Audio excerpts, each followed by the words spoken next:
अच्छा, नेक्स्ट आता है बच्चों हमारा आइसोमेरिज्म के पीवाईक्यूज। अच्छा, आइसोमेरिज्म के पीवाईक्यूज 2024 वाले पहले अप्रैल शिफ्ट के कर लेते हैं, फिर जनवरी शिफ्ट के कर लेंगे।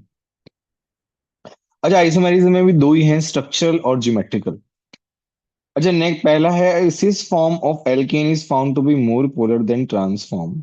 Dipole moment is found to be more polar than, okay, dipole moment of trans isomer of 2 butene is 0। 2 butene का ट्रांसफॉर्म बनाएंगे तो बेटा ऐसे बनेगा।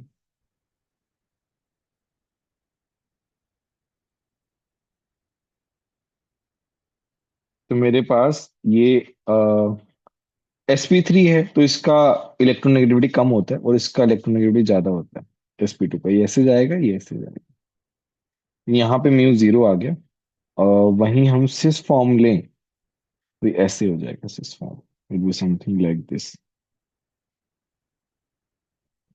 ये ऐसे जाएगा और ये ऐसे जाएगा। इसके सर लिए वो म्यू नॉट परसेंटेज इक्वल है टू इस जीरो। कैरेक्टर की वजह से क्या? सर हाँ sp3 हाँ, is S character, yes. Percentage. और ये sp2 का इलेक्ट्रोनेगेटिविटी क्या होता है, ज्यादा होता है, सॉरी। ठीक है। तो cis form of alkene is found to be more polar, तो ये क्या हो गया, पोलर हो गया सिस फॉर्म। और ये क्या हो गया, नॉन पोलर हो गया। ठीक है। तो ये क्या हो गया, both A and R true and R is the correct explanation of A. ठीक है। नेक्स्ट जाते हैं हम इस वाले पे। तो यहाँ पे स्ट्रक्चरल आइसोमेरिज्म के बेसिस पे है एन प्रोपेनॉल एंड आइसोप्रोपेनॉल। ये बेटा एन प्रोपेनॉल है और ये आइसोप्रोपेनॉल है।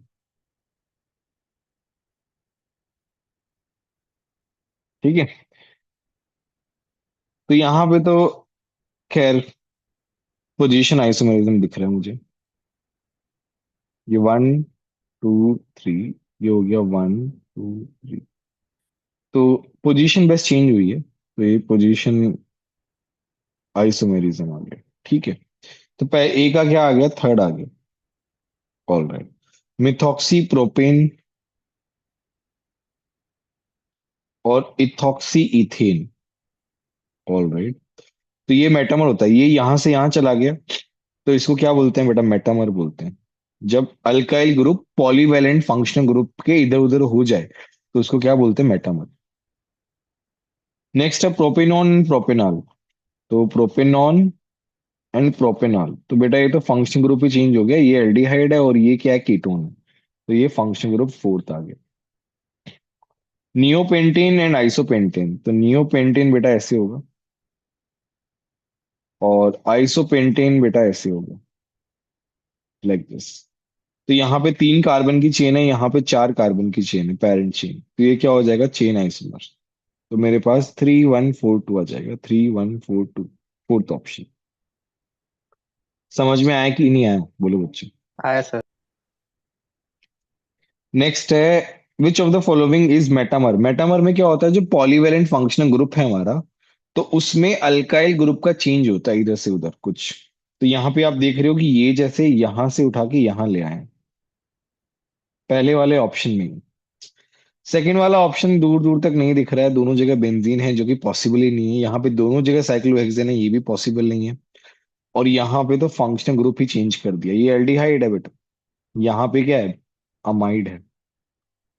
सर सेकंड और एक थर्ड पहला, पॉसिबल है, राइट? सब अलग कंपाउंड है। ऑब्वियसली अलग कंपाउंड है यार, इसके रिस्पेक्ट में आइसोमर नहीं है ना यार। हाँ, आइसोमर नहीं है। मुझे लगा कि लाइक फिजिकली लाइक रूम नहीं टेम्परेचर नहीं नहीं नहीं नहीं, पॉसिबल है। नहीं, ऐसा कुछ नहीं था, उसका कनेक्शन ही नहीं था। हाँ सर। नेक्स्ट है geometrical isomers of to butene. हमने देखा था कि ट्रांस का ऑप्टिक, ट्रांस वाला ऊपर देखा था, उसका म्यू क्या होता है, जीरो होता है। और सिस का mu not equal to zero होता है। तो इसमें क्या हो जाएगा, इनकरेक्ट स्टेटमेंट बोला है। Cis two butene and trans two butene are not interconvertible. Inter आपस में कन्वर्ट नहीं हो सकते बेटा रूम टेम्परेचर पे। ठीक है, अलग अलग स्पीशीज की तरह रहते हैं। तो ये करेक्ट स्टेटमेंट है। Cis two butene and trans two butene are stereoisomers, yes, उनको स्टीरियो आइसोमर्स बोलते हैं। जियोमेट्रिकल आइसोमर और ऑप्टिकल दोनों स्टीरियो के अंदर आते हैं। Cis two butene has less dipole moment than trans two butene. Trans का तो जीरो है, इसका तो जीरो नहीं है, तो ये तो गलत हो गया, ये आएगा हमारा। और ट्रांस क्या होता है, ज्यादा स्टेबल होता है सिस से, तो फोर्थ वाला भी करेक्ट है। थर्ड वाला बेटा गलत हो गया। ठीक है। तो आप जैसे कि Yes. देख रहे हैं, हमने कौन सा शिफ्ट कर लिया, अप्रैल वाला शिफ्ट कर लिया। अभी हम वो वाला शिफ्ट करेंगे, क्या बोलते हैं, जनवरी वाला शिफ्ट करते हैं।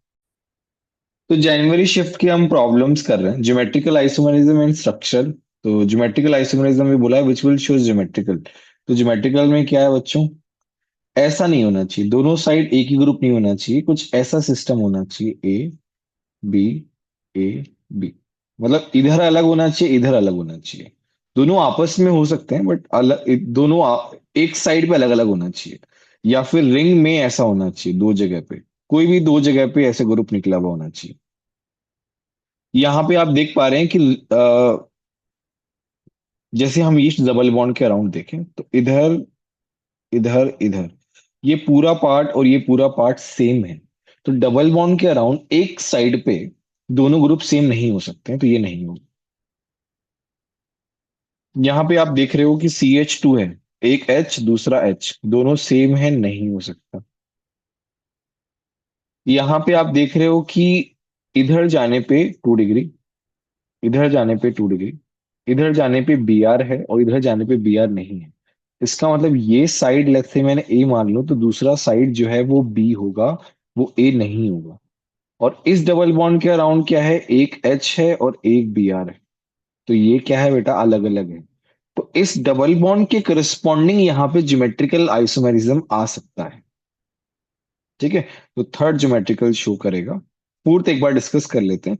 यहाँ पे एज यू कैन सी, इस कार्बन पे दोनों हाइड्रोजन हैं, तो डबल बॉन्ड के अराउंड दोनों ग्रुप सेम नहीं होने चाहिए, तो उसमें ज्योमेट्रिकल शो नहीं होता है, तो ये गलत हो गया। तो हमारे पास थर्ड ऑप्शन में गया। नेक्स्ट आता है number of geometrical isomers possible for the given structure. As you can see कि ये वाला ग्रुप और ये वाला ग्रुप सेम है, तो इस डबल बॉन्ड के अराउंड नहीं होगा, इसके अराउंड होगा और इसके अराउंड होगा, तो 2 raised to power 4 हो जाएगा मेरे पास। All right. तो ये थे आइसोमेरिज्म, स्ट्रक्चरल और ज्योमेट्रिकल आइसोमेरिज्म के क्वेश्चंस जो हमने कर लिए। तो जैसा कि हमने जेई मेंस 2024 के सारे पीवाईक्यूज कर लिए हैं और उनका एनालिसिस भी कर लिया है, आई होप आपको समझ में आया होगा। फिर भी कोई डाउट है तो आप बेटा कमेंट सेक्शन में बता सकते हैं। Follow for more content. All the best everyone.